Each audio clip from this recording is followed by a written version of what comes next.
Mike Murray. This is SNL. SNL. By the numbers. Numbers.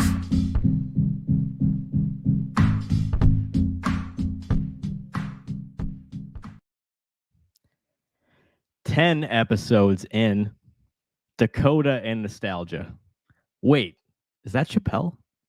There's the opening haiku for you. Welcome to SNL By The Numbers, the home of SNL stats.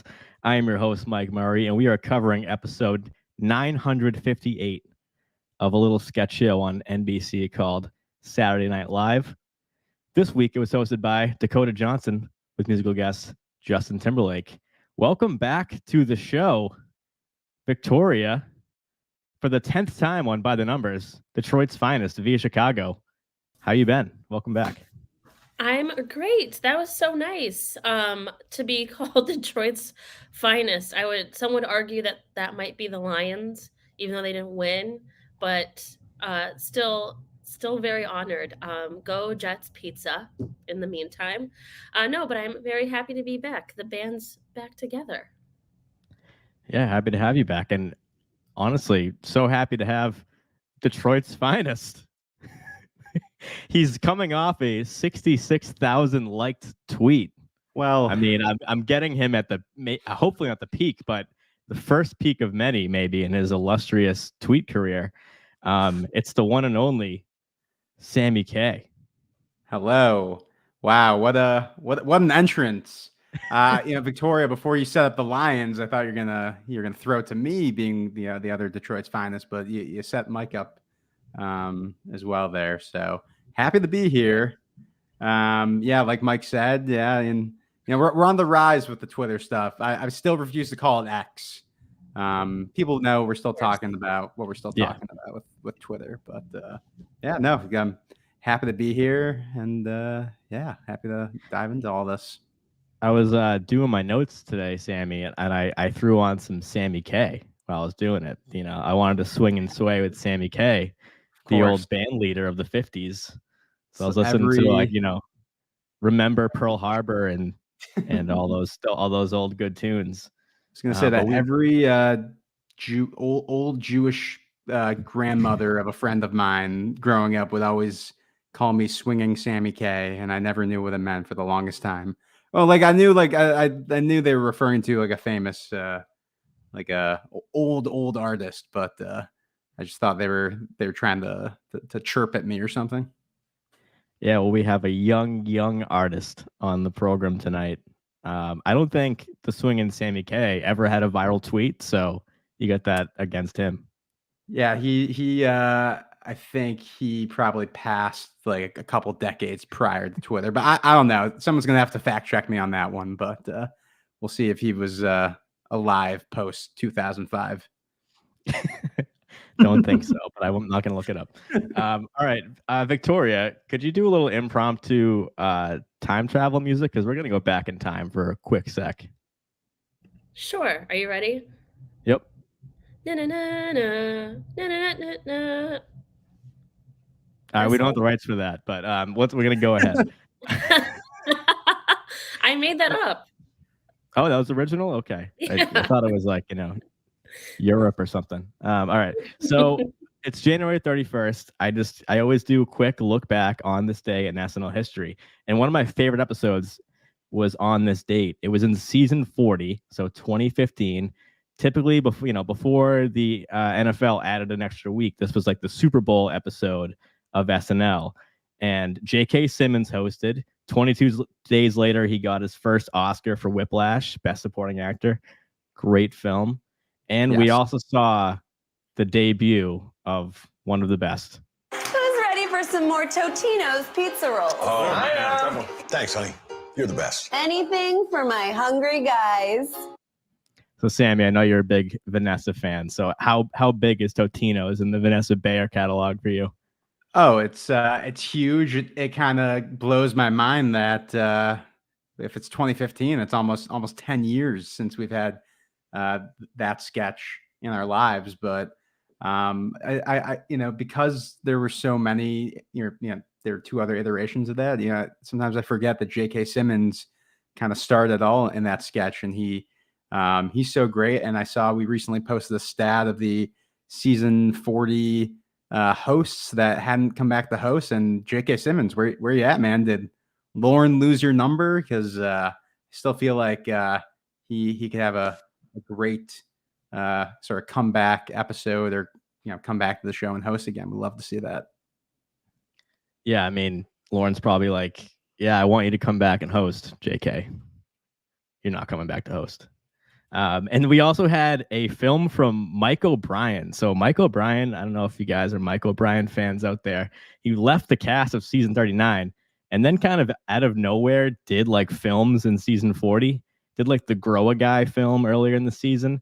But this one always stands out to me. It was the origin story of Jay-Z with, Mike O'Brien playing Jay-Z. We had Sudeikis as Kanye, and this clip was great. I should head back to Marcy Projects. You know what trains are around here? You should take the J or the Z. You just gave me an idea about what my fake name could be, you son of a gun. Victoria, do you remember that one? Vaguely, I do remember the Jay-Z part, but well, yeah, that was the whole thing. It was like a black and white like origin story of Jay-Z, just completely never winking at the camera that it was like an all-white cast other than Jay Farrow being the friend and who does a Jay-Z impression in it. So wanted to we're gonna go back to current day, but something to add quickly on that sketch, please. though. I have a weird, I think Mandela effect might be the word with it, with Sudeikis being that sketch where it's like, because I think Pete's in that as well, because that's from his first season on the show. So it's like, wait, was he still on the show? That I thought he left before, but it's like, no, he just makes a very random cameo in the sketch. And that's something like when I go back to that one, I'm always like, wait, what year was this? So yeah, those are my favorite cameos. The one that just out of nowhere serve a purpose, and then that's it. Leave you wondering why was Sudeikis in that. You're like, well, who else would play Kanye West? So of course we had to call Sudeikis up. Like when Nassim came back randomly. I think it was for that like Wild Wild Country parody, right? Like it was like a pre-tape or something like that. I just remember that was like the only time she ever came back. I'm like, that's so random, but yeah.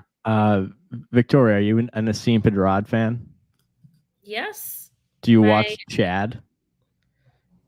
Is that what it's called? Davidson's? No, it wasn't. No. It's a show where Nassim Pedrad plays like a high school boy. Oh no, I have not watched that. Is it called Chad? If it's not, I'm sorry. Yeah, that's right. Okay, thank you, Sammy. Anyway, let's go back to 2024. Victoria, do you have any current day transition music? Yes. Okay, all right, that was good. Music to my ears. Yeah, in post, we'll just play what you did before. I'll just put it in reverse. Do you want me to sing it or just melody? We're live, so live music is Okay. always welcome. It's my Victoria and Sammy. We're here without a whammy. All right, we do own the rights to that, so that'll be registered by ASCAP.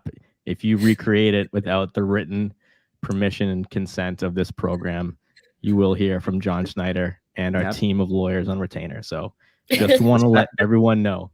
The Saturday Night Network Records. That's our record label. Got plenty of hits where that came from. Oh yeah. I mean, we do have, we have some original music on the program, so we'll keep it up. I'm moving right now, so I got a lot of boxes behind me, but maybe in the new podcast studio, I'll just get the piano right next to the microphone. We'll just do some live stuff.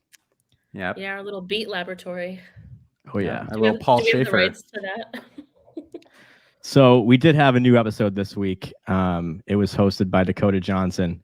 But we did see a lot of some other folks. So Victoria is going to let us know who we saw and for how long we saw them with the screen time. Wowza. All righty. Starting off with our host, Dakota Johnson, at 19 minutes and 23 seconds, followed by musical guest Justin Timberlake at 16 minutes and 31 seconds. Next up, the wonderful Heidi Gardner at 7 minutes and 48 seconds. Then we have Mr. Barry Gibbs himself, Jimmy Fallon, at 6 minutes and 48 seconds, exactly 1 minute behind Heidi. There is Bowen Yang at 6 minutes and 15 seconds. Love seeing him near the top here. Another person I love to see near the top is Devin Walker at 5 minutes and 59 seconds. Weekend Update Sweetheart, Colin Jost, is after at 5 minutes and 51 seconds. Kenan Thompson, the king of SNL, at 5 minutes and 32 seconds. Shrimp Jaj, as I like to call him, aka James Austin Johnson, at 5 minutes and 19 seconds. Then we have Michael Che at 5 minutes and 13 seconds. Then we get into the threes. So Sarah Sherman at 3 minutes and 56 seconds. Andrew Dismukes at 3 minutes and 45 seconds. Chloe Feynman at 3 minutes and 12 seconds. Mikey Day at 3 minutes and 7 seconds. Then we have Molly Carney at 2 minutes and 55 seconds, and Ega Wodum at 2 minutes and 19 seconds. In the 1 minute range, we have Mikey Longs at 1 minute and 47 seconds. The very talented and a very much a surprise to me was Toby Wigway at 1 minute and 46 seconds, Chloe Trost at 1 minute and 31 seconds, John Higgins at 1 minute and 24 seconds, Punky Johnson at minute and 11 seconds, and Martin Hurley at 1 minute and 11 seconds.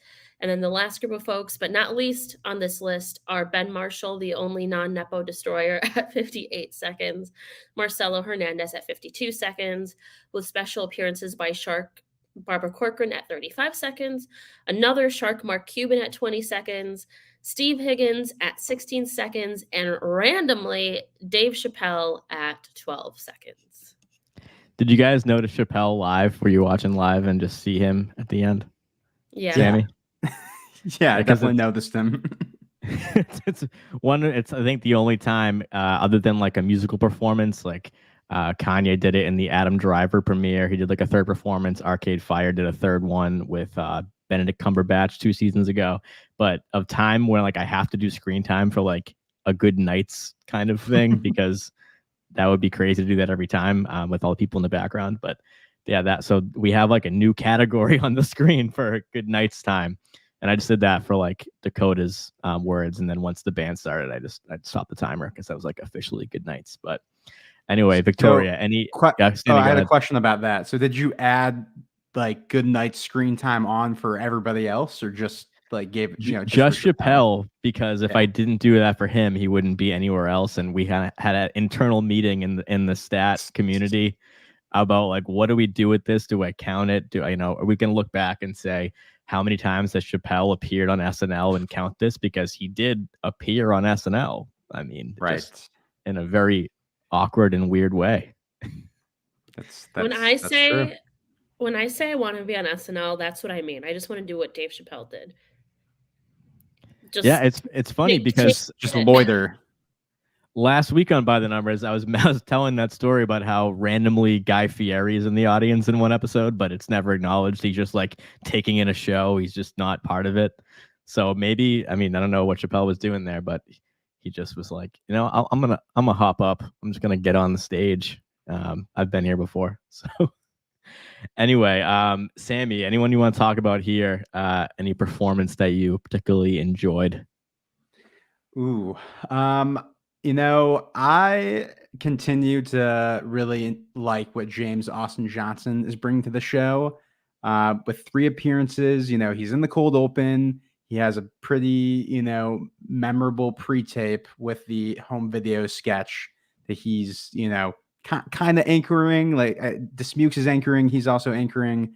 And just like their kind of dynamic in general, obviously Dismukes is a little lower here on the list with just 2 appearances, but it was kind of cool that after he came to be on our show on SNL Stories this week and talking about that partnership with JJ to kind of see the fruits of that labor make it onto the show. And as much as the cold open, like I liked what they were going for, I don't think it totally came together, but it's kind of cool to see that partnership continue and, seeing them kind of get stuff on the show. So I want to shout out those guys for sure. Yeah, and as Sammy said, Andrew Dismukes was on the network. So if you have not listened to that, please do. It was awesome to hear. Always so cool to hear from anyone associated with the show, but when they're literally that week making a new show and they're taking time out of the schedule to talk to us folks, that's pretty cool. Victoria, who do you want to talk about in this list? This is 2 weeks in a row now in 2024 that there's been some wacky, maybe even spooky stats. So what do you want to talk about? Yeah, I truly just want to give Devin Walker a shout out here. One, I was really impressed by his character work on the show this week. I love that we're getting to see more of him, and to see him near the top here is really exciting for me. A few weeks ago, or I guess a little over a month now, in the latter half of the year, I was talking about how I wish there was more of him and that he was given more opportunity to shine. And I think he used that time, and he used that time well. So hoping to see more of him there. Andrew Dismukes felt like, again, we've talked about this a few times. Andrew Dismukes does not need to be physically on the screen for that long to leave an impression on you. Because if you ask me, I'd say, probably like 5 or 6 minutes, but not even. He's pretty low on the list there. So shout out to Andrew Dismukes, who I did meet on the 20th, the first show back, for the first time. And he was actually very nice. So shout out to Andrew Dismukes. Tell us the story. What happened? What did you talk about with Dismukes? Oh, I just said hello and that I loved his. I mean, it wasn't anything. It was freezing cold and it was 2:00 in the morning. So he was ready to get the heck out of there. But honored that he decided that he was willing to take a picture with me, which if you give me a second, I can pull it up for the people watching. Yeah, please do. I mean, Dismukes, we know, was 4 seconds of screen time in the Bad Bunny episode and that pre-tape with Fred Armisen, Bad Bunny, and Mikey, and stole the show, maybe even the night with 4 seconds. So to your point, Victoria. So we have the picture on screen. Exclusive for watchers only. That is us. Can you see it? I can see it, yeah. So we have Victoria Very looking nice. beautiful on the left and Dismukes looking beautiful on the right.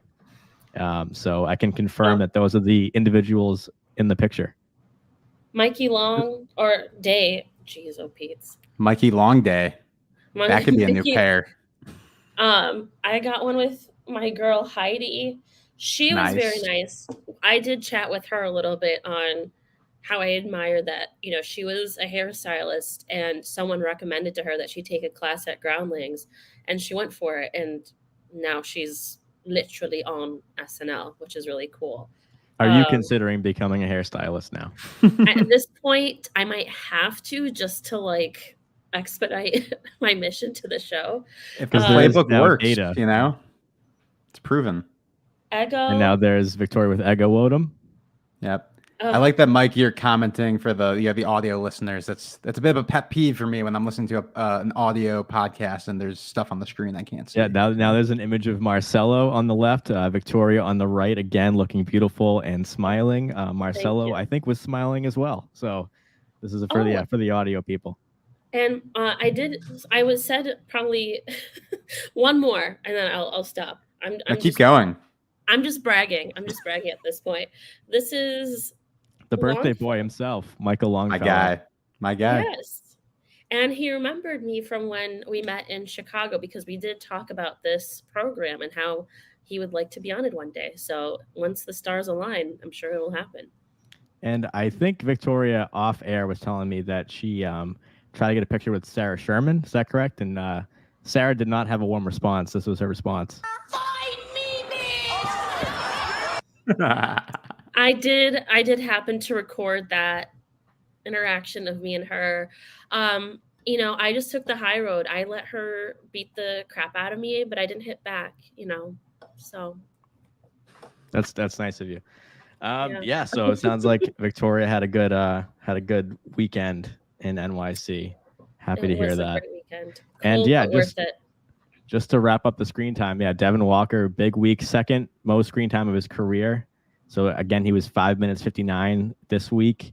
His career high was 829 in the Meg Thee Stallion episode last season. That was only his third episode of his career. And then so his third best was 5 minutes 56 with Aubrey Plaza about a year ago. And he had one other 5-minute episode. It was last week with the Elordi one. So Devin Walker's stock is going up. So shout out to Devin. All right. So we are going to look at the anomaly of this week, which I'm already seeing in the chat from our friends. You know, I see Ellis mentioned it. Someone else mentioned it. But that Timberlake's screen time, I mean, it's can't be ignored. So Justin Timberlake, as musical guest, had the most screen time of any musical guest of any episode I've ever done stats on. So that goes from season 44 to now. So about 5.5 seasons now. And that's the most for any like non-double duty, of course, musical guest. So I compiled a list of the hosts and musical guest screen time and power ranking, because power ranking measures like the impact of that episode. So I wanted to see, if you were watching the show, how much impact did Dakota Johnson have versus Timberlake? So I'll read those, and I also threw on the screen other like kind of very close musical guests to host differences. So that's what they're arranged by. It's color coded on the screen if you want to look on YouTube. But Dakota Johnson's power ranking was a 277 and Timberlake's was a 207. So they were like 69.8 difference in that stat. Just screen time alone, Dakota Johnson again had 19 minutes 23 and Timberlake had 16:31. And I think I saw that Ellis maybe said how that was just a little bit more than, I think I probably have it here. The Elordi screen time from last week, he had a low screen time for a host. So I wanted to ask you guys, like, did that bother you? Was that just kind of a unique situation, Sammy? Like, a lot of people might have not had like a positive reaction, like that Timberlake might have been taking the spotlight, but then again, we might have known that going in. But as a viewer, like, did that bother you, or is that just kind of a cool situation to have a 5-timer as the guest? Well, as someone who kind of grew up on the era of the show where he was, you know, making such an impact and coming back and hosting, I was like very excited, not only that he was announced to be on the show as a musical guest, but was surprised that, you know, he wasn't hosting and wasn't doing double duty. So going into the episode, you know, I feel like everybody in the fan community was expecting something like this. I don't know if we necessarily saw, you know, the path to where they would be so kind of neck and neck. When it comes to screen time, I feel that the Barry Gibb talk show sketch, the way that it's kind of formatted to where like you really have like Jimmy and Justin like front and center, like the entire sketch, you know, is the reason why you're seeing like such like a huge amount of screen time here. Because even looking back at the screen time stats, I mean, with Jimmy Fallon being so high up there and just making, you know, one sketch appearance and then he's in the monologue for a couple seconds. So, you know, he was, I think, ranked like 3rd or 4th overall on screen time. So as far as like whether or not it bothers me, I don't know if it bothers me. I don't know if it's, you know, I think a lot of it is the nature of like the host that we had this week. I feel like Dakota Johnson, I'm actually more positive on her performance as a host this time than maybe, you know, some other people. I thought she didn't necessarily get like the best material, but, you know, her presence as a host and star is a little quieter, is a little more low key. So I feel like you feel that impact from Timberlake a little more. And if you had somebody who's hosting like, you know, The Rock or like, you know, Jennifer Lawrence, like somebody who is kind of more in your face with things, maybe we wouldn't be feeling that as much, even though, you know, the numbers kind of don't lie in the sense that they were so neck and neck. So I don't think it bothers me overall, but I do feel like the pairing itself might have lent to, you know, this feeling of, oh, was the spotlight taken or something like that. Yeah, I think that's the best point that could be made, is that the pairing probably made sense for this, where it would be unfair to have maybe like Timberlake be the guest this week with a rookie host. Like that would seem like you have somebody coming in like Io this week, first time ever being on the show. And that would almost seem a little cruel to have that, where Dakota Johnson might have been coming in totally cool with it. So I think we should probably keep that in mind, that maybe she was like all about it and not like this sucks that Timberlake is here, because it did make sense she came back. And I agree with Sammy that I thought her performance was good. I like this episode, I think, a lot more than a lot of people. And I thought what she did with the material was great. I have one line that I loved from her from the Big Dumb Cups sketch. You sound like a baby on a tit. Get out of here. So her comedic stylings worked well with the material that was given to her. There were like 2 sketches I thought were pretty bad, and then 2 pre-tapes that I thought were some of the best of the season. So overall, I thought it was a good episode.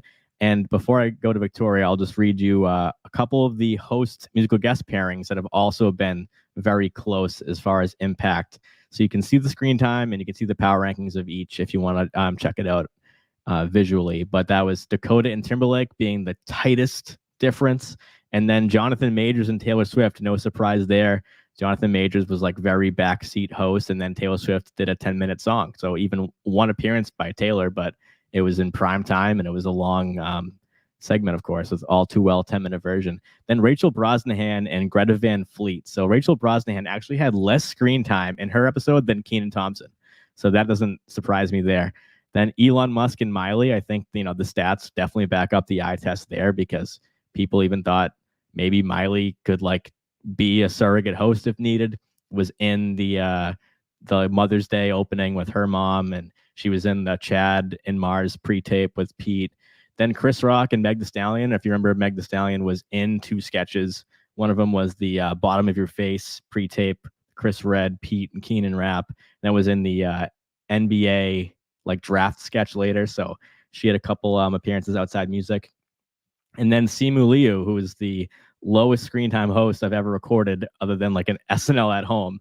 And where Saweetie was the musical guest that week and also had very low screen time. So that ended up being like 104 difference in their impact.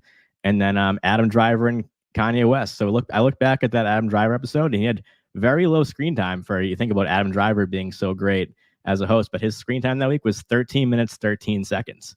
So not even that much higher than Simu Liu, that episode I mentioned. And then finally, the Jason Bateman and Morgan Wallen. If you remember, Morgan Wallen like anchored a sketch. It was all about him. He was on screen for like 4 or 5 minutes in one sketch. So that makes sense as well. Paul Rudd finale of 44 with DJ Khaled. He was like all over that episode as well. So Victoria, what do you make of all this? Do you like having the musical guest kind of be more part of the show in general? Maybe not just Timberlake being a 5-timer. Yeah, I actually really love when the musical guest is in a sketch and makes an appearance. We saw that with, when Timothy Chalamet hosted? Who was the band? Who was the musical guest with Timothy Chalamet? This time? Yes. Well, it was Bruce Springsteen last time. This time, oh geez, who was it? Sammy? They were in the Troye Sivan. Oh, was it Boy Genius? Oh, Boy Genius. Boy Genius, yes. Yeah, like I loved that a lot. I loved when Renee Rapp jumped into a sketch. I think with Dakota Johnson, Justin Timberlake, they're 2 friends of the show. They're very familiar with the show. Justin Timberlake, just like what Sammy said, I grew up not only with his music, but in my teens starting to be obsessed with SNL. He was a really big part of that. So, but I'm also kind of conflicted given everything that we've learned in the past year. So it was kind of interesting to see him not only come back to SNL, but to be so thrown into it. Nonetheless, overall, any other transition words here? I do love when musical guests are not just performing. We get to see a different side of them and kind of humanizes them a little bit more when they're being goofy and silly and joining the cast, even if it's for a short bit of one sketch. Yeah, I think it's fun in general. This was clearly an outlier. That's why we want to do this segment this week. But it just, we had Ed Sheeran. He went on to the Dionne Warwick talk show. I think we had, Gunna with like the short ass movies with Pete, like things like that are just not, because sometimes the musical performances of the show seem so separate from the rest of the show that it's kind of fun to see that a lot of times during the week, the first time I did an NBC tour, they were like the musical guest was rehearsing for that week, and it's just kind of reminds you that they're there and they're with the cast and they get to hang out with them and stuff. A lot of times you see pictures on Instagram of like this week we saw Punky with Megan Thee Stallion, and that they do get to know each other and hang out, and it's cool when they get to be maybe at read through or do some rehearsing with the cast. So I'm in favor of it. I think it just brings more uniqueness that only SNL can do. Sammy, I'll give you a tough question. Other than the couple that I mentioned at the top, which are kind of like I can clearly put my finger on why, can you find any similarities or anything? Like what would make maybe I don't want to say weaker, but like a lower stat host with a higher stat MG on this list here? Can you find anything out? I mean, I'll try to talk it out with you, but yeah. Are you like trying to point me in the direction of something, or you're just trying to get me to? Oh yeah. No, this is what we do on the show, just look at the numbers and try to like demystify the show. Sure. Yeah, I do feel like if you're a friend of the show, then, the odds are higher that you're gonna, maybe perform an extra song, or you're gonna, have a 10-minute song like Taylor Swift, or you're gonna make an appearance in a sketch. So I feel like, for some of these people towards the top of the list, you can maybe categorize them as that. I feel like, I'm not sure otherwise if I really see a ton of reason why. I do feel like also some of these first time hosts, maybe they're just getting a little less to do, as we've kind of talked about. So you're going to see kind of a more of a neck and neck approach to the screen time, but that's kind of really all I'm seeing.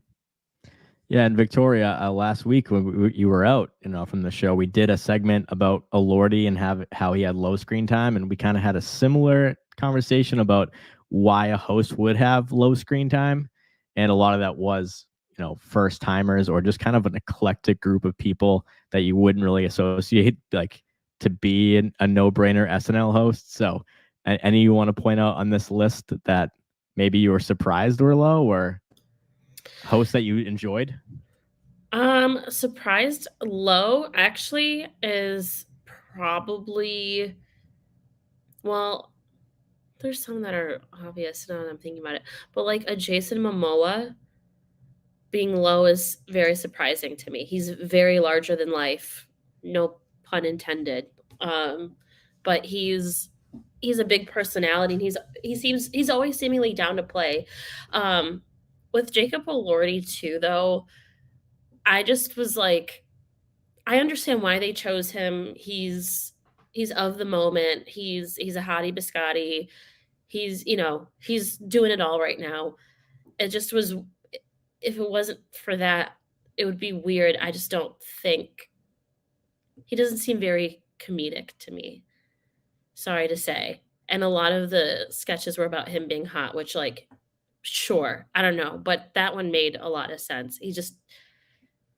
He's so method.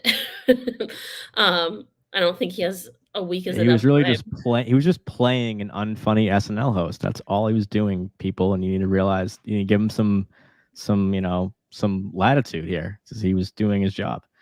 So we're gonna move on to some Vic trivia.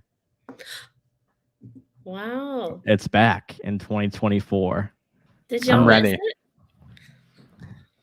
So Victoria, tell people who are listening who may not be familiar with Vic trivia, like what is your mindset writing these just absurd questions? I would like to know personally. Are they absurd? No, it's just a fun, we are the diehards of SNL. Are you really paying attention? Are you looking at the details? And that's what I want to know when I write these questions. I also just want to be a little bit of an idiot and write some stupid shit down. Or I'm sorry, stupid stuff down. And that's We're live. Playful. Sorry to the kids. Don't swear till you're 18. You heard it here first. When you can vote, you can swear. All right. Put that on a t-shirt. That'll get voter registration up. Question number 1. All righty. Question number 1. What did Devin's character order in the sketch Waiters? Was it A, a Caesar salad, B, ribeye roast, C, California club, or D, bone-in ribeye? I think I got this. Can I? How does this work? Is it me versus Mike? Is it like who's trying to get it first? Like what's like? What are the rules? You have to scream over Mike. Actually. Okay, but bone and ribeye. Bone in rib. Did I get it? Is that your answer too, Mike? Yeah, that's my answer. And I said feel it like I could about 2 minutes before Mike. I think I Jack wanted to could just weigh in jump on that in. one.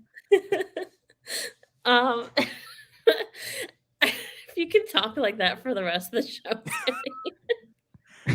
Really enunciate my answers. Well, Victoria, I feel like I was back in 5th grade with the Scantron and thinking to myself, well, 2 of them say ribeye, so I can eliminate A and C, and now I have to think about B and D. And I don't even know if a ribeye roast is a thing. If it is, I haven't had it, but It is a thing. okay. Because don't it knock is. it till you try it. Right. I also haven't heard Scantron in 20 years. Anyway, it is D, bone-in ribeye. And chicken fingers for the little guy. Fongers. Freaking fongers for the little guy. And what was it, like a pop of Advil for the little gay or something? Mango jewel pod for the little guy. Yes. Ah, yes. Question 2. All right. What did Barry Gibbs ask Andrew Yang to call him in the Barry Gibbs talk show? Was it A, knight, B, king, C, sir, or D, duke? So sir. Yeah, we'll let the chat answer for a second. Oh, and oh. Sammy, you can yell it out. Go ahead. Yeah, please. Well, I said sir, but I could be wrong. You could be wrong. I think it was for his contribution to the music industry. I think it is sir. Victoria? Sir, you'd be correct. It was sir. Guys, sorry, I'm a sucker. I'm a sucker. You're not a real man. I was gonna say, guys, I turn into an absolute monster when trivia is involved. I just can't. I can't help it. Yeah, I should have warned you before the show started. I just can't help myself. Had I known. Question 3. Right. Question 3. What's the Nepo Truce saying from Please Don't Destroy's roast video? Is it A, a foot in the door, but not an inch more? B, a foot in the door, my dad's a whore? C, a foot in the door and one in the stink? Or D, a foot in the door and so much more?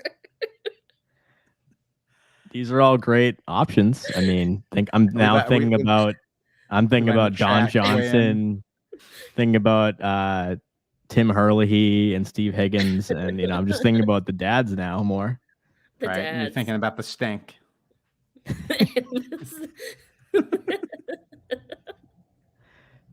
Sammy, go ahead and yell it out. Let's have all of them be yelled out. Okay. A foot in the door and so much more. I kind of wish I had said yelling. it like they did. And what'd you say? I didn't yell loud That enough. wasn't yelling. It needs to be. And now I'm self-conscious about the yelling. The worst is when you're listening to a podcast and someone screams in your ear for no reason. That's what I'm saying. It's like I have my things all the way up. I want to test it. Mike, what's your answer? Foot in the door and so much more. You'd be correct. It is in fact D. It is not C for all those who thought it was. I've watched the show before. I feel like these are usually a little harder. Did you try to go easy on me? Yeah, you do have Detroit education. Just kidding. I actually went to private school. But wait, which one? We'll talk off mic. Did you say De La Salle? Don't say De La Salle. It's not where I went. I went to the Jewish one. Question 4. All right, this one's a little tricky. This is a tricky one. You had to have been paying attention here. Who is the author of the book they were reading in the book club sketch? Is it A, Jane Austen, B, Stephanie Myers, C, Celeste Ng, or D, Colleen Hoover? I just want to throw out that I think you called Barry Gibbs, and Stephanie Myers. It's kind of just remind me of that Key and Peele of like Liam Neeson's. It's a Michigan accent thing. We always add S and take it off things that don't make sense. Even in writing. I'm trying to be better. Even in writing. I know. I call, what is it, Michigan Adventures? Sam, you know about that. It's actually Michigan's. It's Michigan's adventure. Oh, it's the worst when you switch it up. Like it's like the possessive for the other one versus the plural. All right, now let's let Sammy yell this one out. Yeah, go ahead, Sammy. I'm not so sure, but Colleen Hoover. Is that who you think, Mike? I mean, what? I feel like it's a modern book. It wouldn't be Jane Austen. My wife's in a book club. She's read a lot of Colleen Hoover, so I'll agree with Sammy. Wow. Shout out to your wife, because it is, in fact, Colleen Hoover. I should have had her Stanley Cup with me for this podcast. Oh, no. I actually have a knockoff Stanley. It's a Simply Modern brand. Is there any liquid in it? It's just Josh. Turn it. Get in there, Josh. It's supposed to not leak when you turn it. I can't do that. It will definitely all come I just want to hear you do the slurp like Marcelo.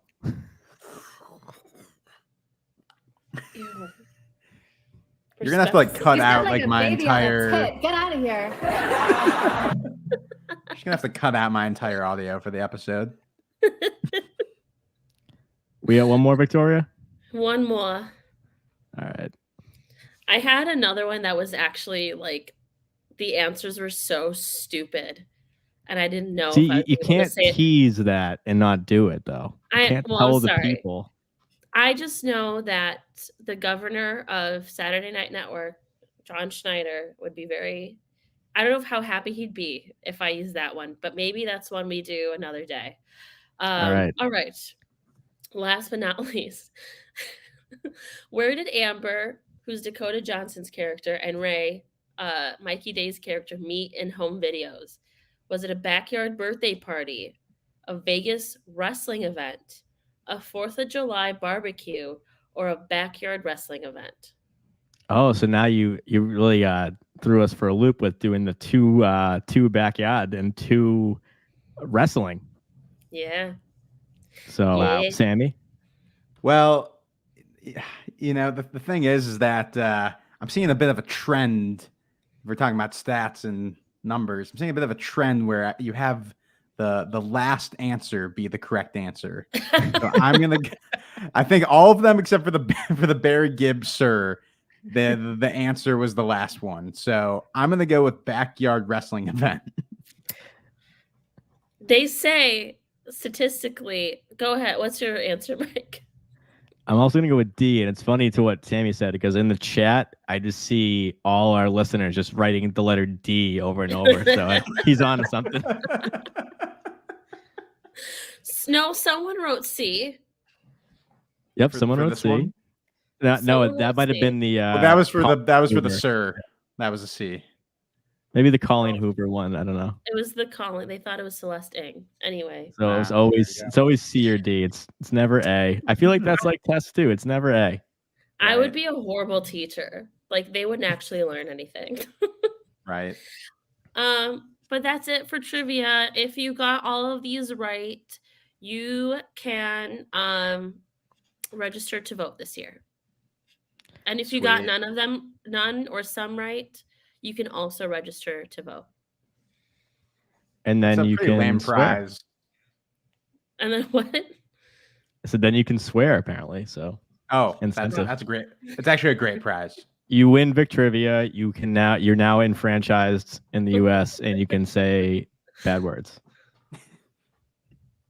So we're gonna speaking of the Nepo babies and that awesome PDD sketch. I just wanted to talk about PDD. We haven't really given them a lot of love on By the Numbers this year. So I just wanted to compile. This was their 25th video on SNL. So, and they're, how many seasons? It's 47, 48, and now half of 49. So go ahead, Victoria. Before we get into it, Sammy, this is very exciting. I have very exciting news for the both of us. Let's hear it.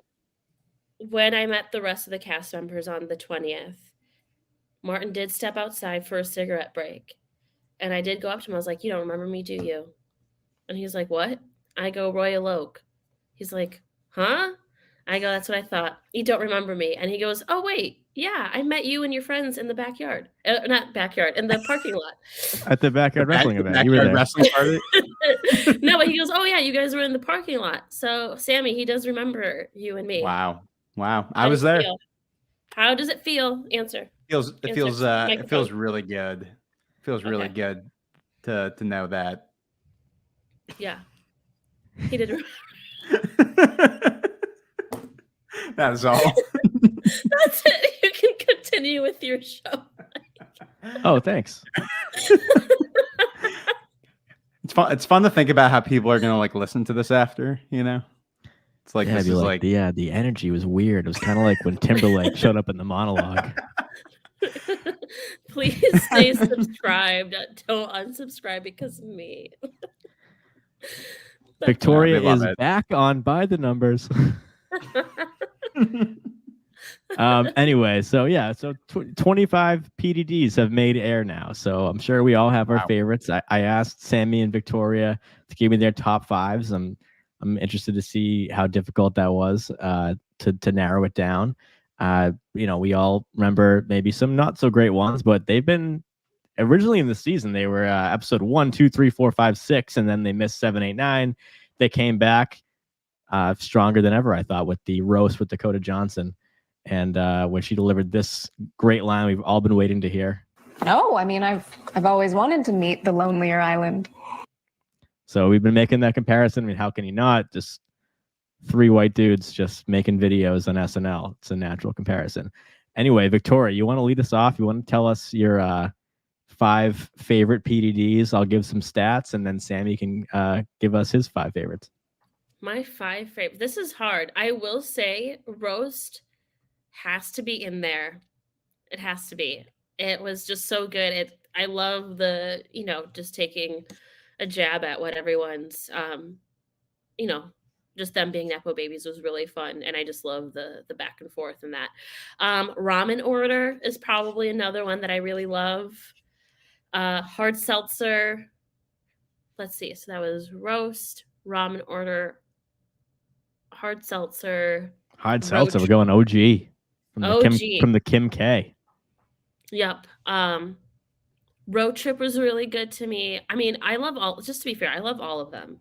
So, and then Bad Bunny is Shrek. All right. I like those answers because they don't, not a ton of overlap with mine. So we're going to, I put the run times here so you can see those. And then I put the screen time breakdown for Martin, John, and Ben. So if you want to keep score at home with who's getting more screen time and the quick cuts. And when I met PDD over the summer, I told them, like, your guys' shorts are like the hardest to do screen time on. And they laughed at that because there's so many edits. I have to do them so many times to get them like as accurate as possible. But they've appeared all 3 of them in all 25. Martin Herlihy at 27 minutes, 28 seconds. Ben Marshall at 28 minutes, 32. And John Higgins at 30 minutes, 39 seconds. So if you wanted to kind of figure out the pecking order in that trio, that could be a good insight right there. And then 17 out of 25 shorts have had the host in them.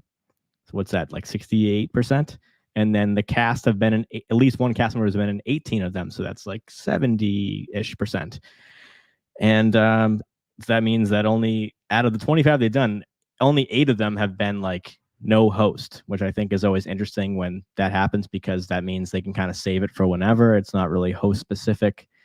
And yeah, Sammy, tell me your 5 favorite PDDs so far. Oof. This was really hard. We also, just for the viewers at home, got this assignment only a couple hours ago. Didn't really have a chance to go back and watch, a ton of these, but these were kind of the ones that, came to mind when I was thinking about this sort of prompt. At number 5, I have Bad Bunny as Shrek. That was just so good. And, big Shrek fan over here. Number 4, I got Self-Defense with Travis Kelce. Just very fun to see the guys kind of out of the office for that one.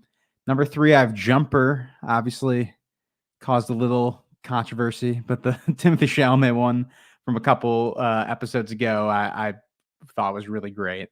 Again, kind of nice to see them out of the office. Number 2, I got Roast. Roast is kind of shot up all the way here. We'll see if that's like a recency bias thing, but really enjoyed Roast. I thought Dakota Johnson was really good in this. And number 1, I have the original Princes of Comedy from the season premiere. That was just an incredible mix of just regular pre-tape energy that you'd see, but also with like the kind of Please Don't Destroy commentary, and like the casting for all the younger versions of themselves was just so spot on. And that one was great. But I have some honorable mentions. Should I throw those out now, or do you want to do your list first, Mike?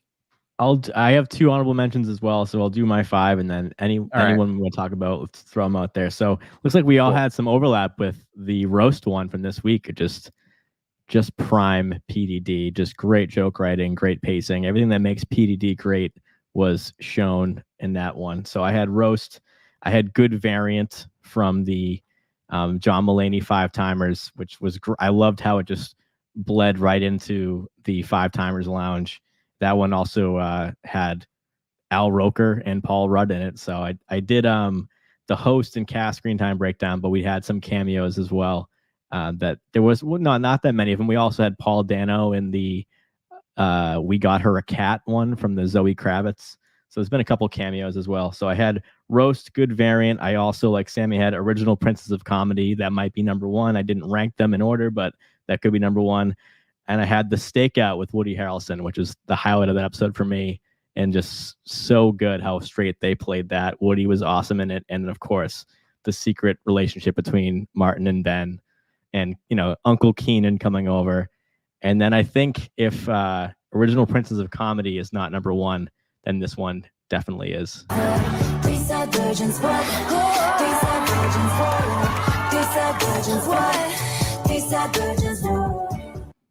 I mean, that song is catchy as bleep. So any chance I can have Taylor on my show, I will take that opportunity. Do you not vote, Mike? Do I not vote? I have voted. Okay, well, why'd you say bleep? Well, I'm trying to maintain some professionalism and not say the F word, but I mean, I thought about it. Wow. You know what? If you don't say the F word right now, we know you don't vote. I mean, Super Tuesday is coming up. I don't know. So honorable mentions was election night, the Molly Carney one. I thought was great. I had that too. And Lizzo has writer's block. That was my other one. So the Lizzo song with them was also a catchy tune. Sammy, anything else you had on yours? So 3 Sad Versions was my number 6. Like it was right there, and really put them on the map for sure. I also had the Stakeout on my list as well in honorable mentions. And then I'm pretty sure this is the one with Sarah's dad, Chelsea. Was that the one where Sarah Sherman's with the dad? Stephen Marty up? one. Yeah, that was really good too. So those are my honorable mentions. Victoria, any last PDD you want to mention? 3 Normal Goths, I think, were really fun, and New Personalities. So Okay, those are non-canonical, right? Those were not. They did not make the show, correct? I don't think so. Yeah, Yeah, because there was also like a Rami Malek Needs a Friend one that didn't make air, and yeah, but those 2 that didn't make it were also 2. I mean, I truly have never watched a PDD video and was ever disappointed. So if I had to choose, those I mean, if we're going, I mean, I gave you stats on all 25. If we're going off book, then I'm going to throw out Jazz Fridays from pre-SNL, because that's would be in my top 5. If you haven't seen Jazz Fridays, I've suggested that at my workplace. So that checked out. Sam, have you seen that one? That I've seen, but for me, the pre-SNL, the TikToks, the Dubreka, the vaccine that they take, as someone who got the Johnson & Johnson vaccine as their first dose, that was my friends were saying I got Dubreka. I also didn't know that there was a little off topic. I didn't know that there was another one, Cut for Time, from Dakota Johnson. Yeah, there was a couple, I think, that were posted. I didn't watch it. It was a horny Not a couple little dork. PDDs, but yeah, I there was a did couple watch that. stretches That in. was funny. So it's just pretty crazy. I mean, PDD is also like, writing actual normal live sketches too. So they're not just doing their own thing. So the fact that they prepare a video probably every single week is awesome. And, I don't want them to go anytime soon, but hopefully we get to see all the ones that were cut eventually. And are there any hosts that you wish were in a PDD short? Because I really missed seeing Kate in one. I thought that would have been awesome to see Kate McKinnon do a Please Don't Destroy sketch. That was literally the person I was going to say is Kate. I was waiting for it. In fact, that was probably one of the only things I was truly hoping for. Just to see Kate walk in that office would have just made the night for me. Yeah, agreed. Yeah, so going back from hard seltzer all the way to roast, a lot of good content from the boys here. And I was going to ask you guys, is PDD just constantly killing it? Is there any like higher ceiling that they can reach right now? Like, do you want to see them live on stage or join the cast or anything? Or, I mean, we like them where they are clearly, but have they hit the ceiling at SNL? I mean, it's only their third year. Sammy? Victoria? I would say, I mean, I am a big believer in don't fix what's not broken, especially, I mean, they're fresh to SNL. I'd like to see them in this spot for just a little bit longer before they try anything else. I think they're really good at what they do, and I think they should flex that muscle as much as they can. So, I mean, I guess one day I'd love to see more of them live, but I really just love I mean, I can't express enough how much I love their videos. Yeah, we've seen a little bit of them live. I mean, including the John Higgins playing DeSantis. Maybe the only time we'll ever see DeSantis on SNL was played by John Higgins with one line and then remaining still and silent in the background. And Higgins yelled out an update during the Jost April Fool's joke with Che, and I think Ben Marshall did a voice in one of the TikTok pre-tapes. We had Martin in the wedding bridesmaid, the maid of honor toast with Zoe Kravitz at the table there. And Martin Hurley also was the hands of the dog in the CIA weapon sketch with the Simu Liu. So we've seen, and Ben Marshall was like the finance bro walking across the stage in the last Mulaney New York musical. So we've seen little glimpses of them here and there. But Sammy, what more could PDD do on the show? What do you think about their trajectory? I guess my opinion on it is, whatever makes that given episode like the best it can be. I don't think you need to be precious with the format or anything, or this person's a writer, this person's a cast member, and obviously the show needs to balance that out with, all right, we have a cast, we have a fairly big cast, and we want to build them up. So I guess you could also see the other way at looking at it, where we do give PDD guys more screen time, it takes away from other cast members. But ultimately, I think whatever makes her the best show is kind of what I want to see. And as somebody who did see them live, me and Victoria saw them live, last summer, like they can absolutely do well and excel in the live format as well, and not just in a pre-tape. So I'd say, like, if they have interest in that, would love to see them do it. But if they're kind of happy where they're at, and continuing to write live sketches, I really do enjoy their live sketches. And I think earlier in the season, when we were getting a PDD short every episode, I think I was on the pod, John had kind of noticed that they hadn't been getting as many live sketches on in the earlier part of the season. I think then they had a couple episodes where they didn't have shorts and they got more live sketches on. So I'm sure it's a balance of their time as well, of what they want to do. So I love these guys. So, however they want to contribute to the show, I'm happy with the contributions that they're giving, for sure. Agreed. I feel like my only fear is that they'll peak and then leave, whereas I want them to stay for a while. So we were lucky enough to have Sandberg in the cast for as long as he was, and to have I know that Sammy agrees with me, like, looking back on those old digital shorts, like, they're still funny today. So the fact that we have so many of them to look back on is so much fun.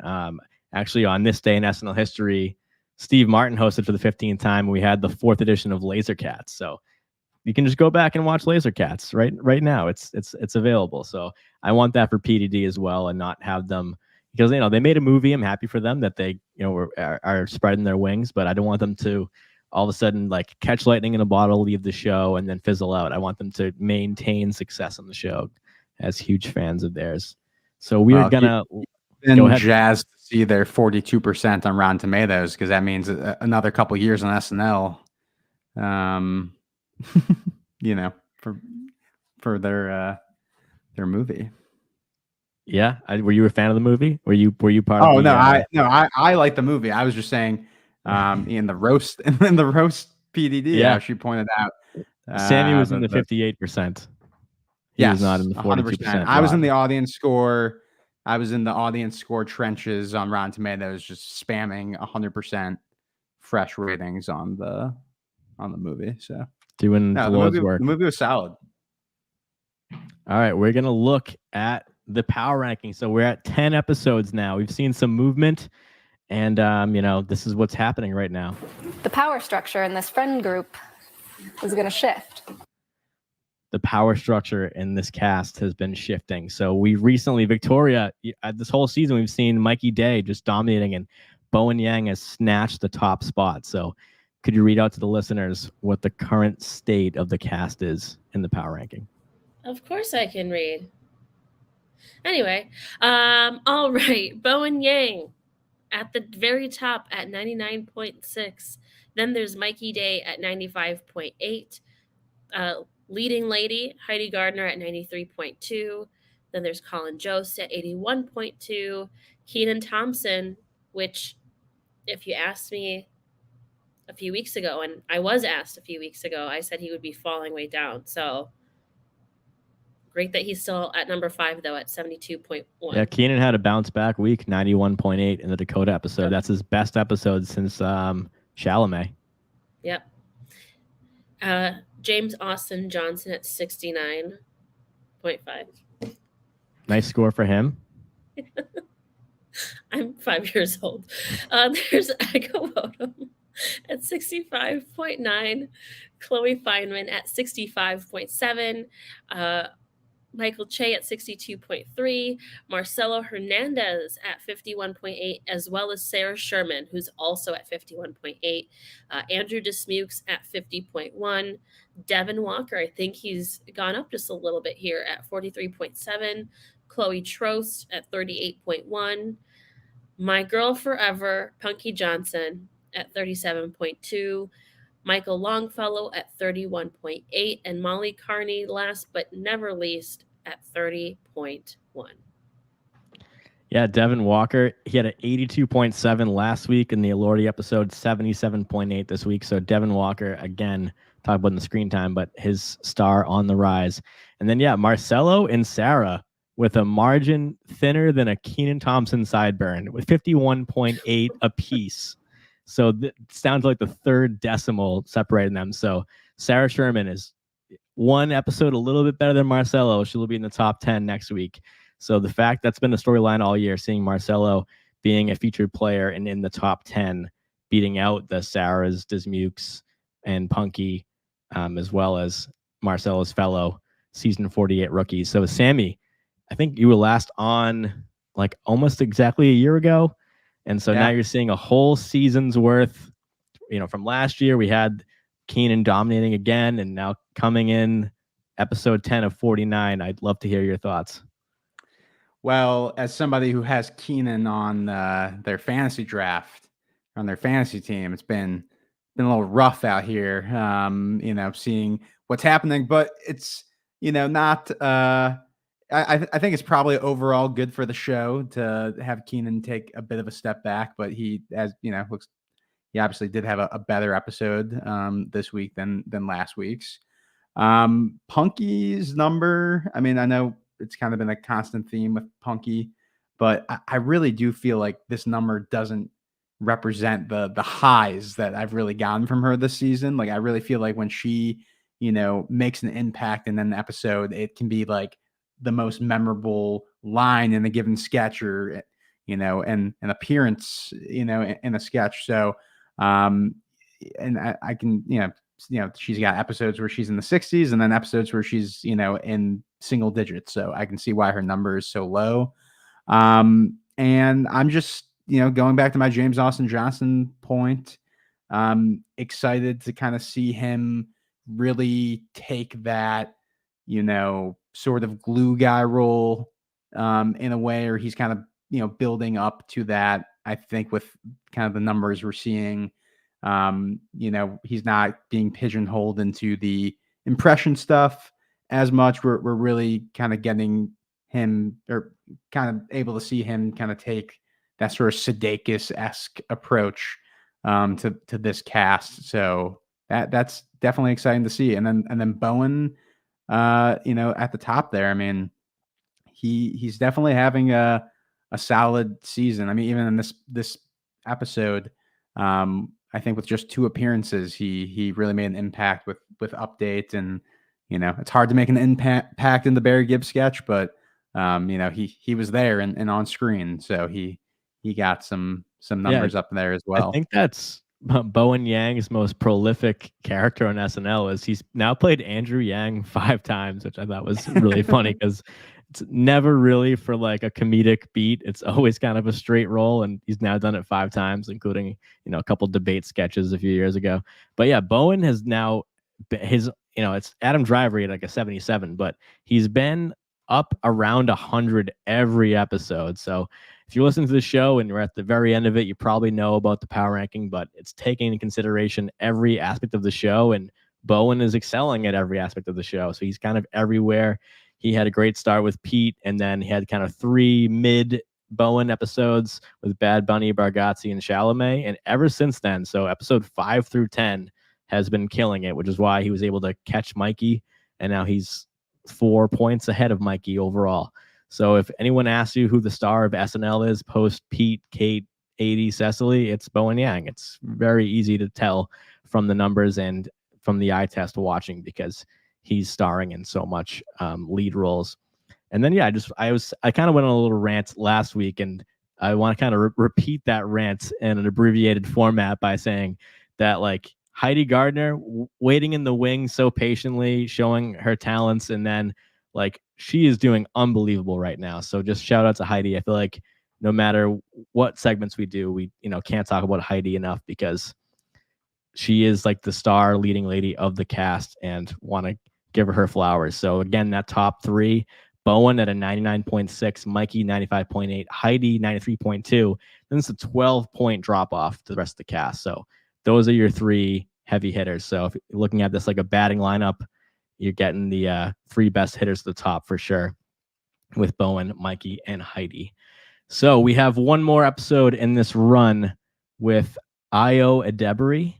Victoria, give me your thoughts on her, and you think SNL is up for like a bounce back week after 2 episodes that the fans might not have been as high on post Kate episode? I'll be honest, I haven't watched her in anything. I do know that she's won a lot of awards recently, and you only win awards if you're talented, hopefully. So I'm excited it's going to be a new to me. I don't know what to expect with her. So because I don't have any expectations, I'm sure it'll be okay. But I've also just heard I've heard a lot of good things about her too. I haven't seen The Bear. I think I told you this, don't you? I think I told you look like, what's the guy from The Bear? Jeremy Allen White? Do I? Sammy? I don't know. I've said that. I was like, you look like that guy. I don't know if I see it, but you're a good looking guy, Mike. I don't know if I see Jeremy Allen White necessarily. What? All right. I don't know if that's a compliment or an insult, so I don't really know how to react to that. Wow. Just look up his Calvin Klein shoot after the episode. I've never seen that type of reaction to a Calvin Klein ad in my lifetime as an adult, or as an adult woman. So good for you, Mike. All right, give me your top 5 Calvin Klein shoots. I can't remember any. Justin Bieber. Kate McKinnon as Justin Bieber. Oh, right. I do remember that one. Yeah, Sammy, what do you think? Are you? I'm sure you're excited for any SNL episode, but Any juice in this one that you're looking for? I feel like when they do the third or the fourth of a run, they kind of like let it all out of the tank. So I expect a good one. I love a first-time host. So what do you think? Well, I'm super excited for Io. She is somebody I actually saw do stand-up back in either late 2018 or early 2019. And she was like, in a big lineup of stand-ups. Like I saw, Bob Odenkirk and Sarah Silverman. And she was one of the first stand-ups. I had never heard of her. She was really great. And then to kind of see her kind of build this career, like, over the last couple of years and be on the Bears, it's just very cool to see somebody who I feel like comedy fans have been really been wanting to see, her come and host the show. And so, yeah, I'm very excited to have somebody with that kind of resume, be on SNL. I mean, this is I'm sure for her too, is like a dream come true. Like anybody who's, trying to make it in comedy. So I'm very excited for this episode. Yeah, and I'm excited for her because she's from around the corner. So she's from Dorchester. So we had Bill Burr a couple years ago and Krasinski. So love seeing some massholes host SNL. Makes me happy, makes me proud. So I'm excited for that. We have, of course, a hot take show Saturday night, 1:10 a.m. Eastern, following the live broadcast of SNL, and then a roundtable. And then I'll be back next Wednesday with one more show before we take a break until the next round, which is a quick turnaround. So we have SNL next week, and then following week after we have Super Bowl Sunday, and then we'll have a new SNL the week after. So, Sammy, anything you want to say to the people, and other than your viral tweet? I mean, I guess tell them to give you a follow, right? What do you want to say? Yeah, I guess, if you guys want to, see the viral tweet, I'm not going to show it on the pod because you got to go to @that Sammy Kay on Twitter, especially not X, Twitter. We're taking it back. Instagram and Claim TikTok. And, just follow me on there. And obviously I'm on the Saturday Night Network many times over the years, and currently I'll be actually on this upcoming hot take show. I'll be on the hot take show talking about the IO episode, which Sammy late night. Yep, late night. Yeah, no, I had no idea she was going to be the host when I was booked for that one. So I'm very excited to talk about her and J-Lo as well. So Mike, as always, thanks for having me. Thanks for coming back. Hope to see you real soon. Victoria, who just out of nowhere from the top rope was like, I'm available. Put me on By The Numbers. I'm like, let's go. So good to have you back. I don't know when we're seeing you again, but tell everybody what's going on in your life. Well, and I missed being on here. It's been too long, even though it's been like 3 weeks. Nonetheless, excited to be back. Thank you for having me and for allowing the nonsense to continue. But if you want to see me in real life and you're in the Chicago area, find me at the IO Theater every Wednesday through March at 7 p.m. Central. If you're also planning on being in Chicago early April, I actually have my SNL showcase at the Second City. Dates TBD, but all are welcome. But you just have to laugh really hard and be like, oh my God, she's so funny. Like, she should be on SNL. That's all the requirements are. If you do that, I will comp your ticket. Sounds good. Yeah, I'd be like, after the show, I'm like, my one complaint was she might have been too funny. Really took me out of it. I was very aware I was watching comedy because it was so funny. So anyway, this has been a fun one. This has been some, the hijinks meter is full in this By The Numbers episode, but we don't mind that, mixing with some math. So math and comedy are a marriage. You get when you get Detroit's finest on the show. Yeah. That's what you so get. On that note, from the vivacious Victoria and swinging Sammy, I am Mike Murray of the SNN. Thank you for listening. We will see you soon. Magical Mike. Magical Mike. All right, I mean, I already have an alliteration, so I didn't really need an adjective, that. but That's copywritten. No, it's magical. It's the off-Broadway. I see. All right. Should I do my outro again? I should just restart it all. I thought your outro was going to be like a magical mic performance, and I was like, we're going to get banned on YouTube. It's Yeah. literally him doing magic tricks. Yeah, imagine Oh, okay. a magic mic routine with no music. That would just be jarring, just very avant-garde. What if this episode just never ended? What if we just kept going? Yeah, I mean, we have the record for the longest SNL podcast. We did the end of year show, and it was over 4 hours. So we have to be on here for a lot longer to beat that one. Just 3 hours more. Okay. Yeah, just 3 hours more. And hey, since I have a second chance to say goodbye, if you enjoy this show and you enjoy the stats and you want me to keep doing them, leave us a review. Mentioned by the numbers. It means a lot. It's very helpful, and people who have no idea that there are SNL stats out there that you can, peruse and pour over, that they might want to join us in the chat and hang out with cool people. So that would be a big help. Give it a thumbs up. Follow us on everything at the Saturday Night Network. A lot of stuff going on. So for Victoria, Sammy, and myself, have a good night. Be safe and vote and swear. Thank you very much. We'll see you next time.